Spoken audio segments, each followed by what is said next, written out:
Hey, good morning. It's Wednesday, May 13th. The everyday thought for today is about storms. And I don't mean necessarily the meteorological type storms, but the storms of life that we all experience. Jesus has some really helpful words for us at the end of his Sermon on the Mount, which is probably the greatest collection of thoughts ever assembled and recorded by a human. Obviously, he was God as well, but in terms of a presentation, the sermon is recorded in Matthew 5 and Matthew 7. It's just mind-blowing in every way. It's a literary masterpiece. It's an oratory masterpiece. It's a theological masterpiece. It's a practical masterpiece. It's everything you can think of to be an encouragement to us.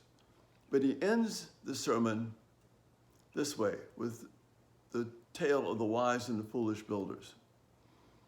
And these men built their homes, these individuals built their homes in exactly the same way.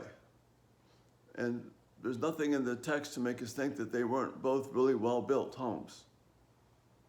And from the outside, just looking at them, they seemed really, really good. Some, you would say that their builders did a great job, and maybe they did. The problem was the wise man built his home on the foundation of a rock that was solid. And the foolish man built his well-built home on the foundation of sand.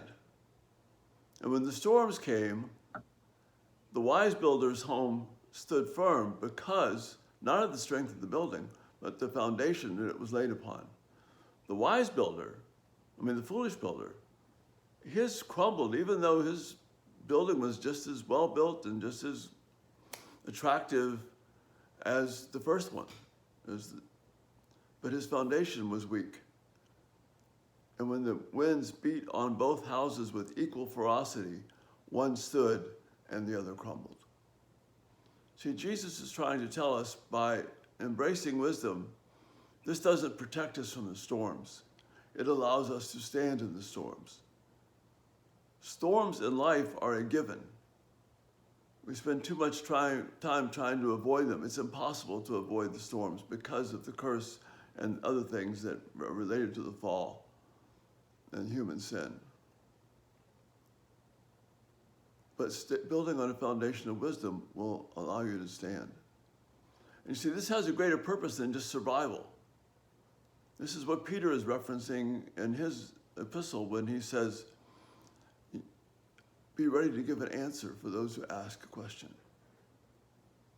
For those who come to you and they see the fierce storm, and one house is destroyed, the other is standing firm. And someone comes and says, why is your house still standing? What did you do? Did you use any secret building materials? And that way you can give an answer, no. The difference between my house and my neighbor's house is that my house is built on the foundation of what it means to trust God and to exercise wisdom through faith in Christ. That's the difference. You see, we try and put our attention on the nice, well-built home, when that's not what matters. What matters is, what is the foundation? Is the foundation our faith in Christ, and that God runs the world, that he is ruling the world according to his purpose and timing? Or is our foundation shaped on the moment and trying to survive in the moment and trying to meet the thoughts and desires of those around us? You see, that's shifting sand. That is not a good foundation. So don't be concerned about the storms that are there. Be concerned about, are you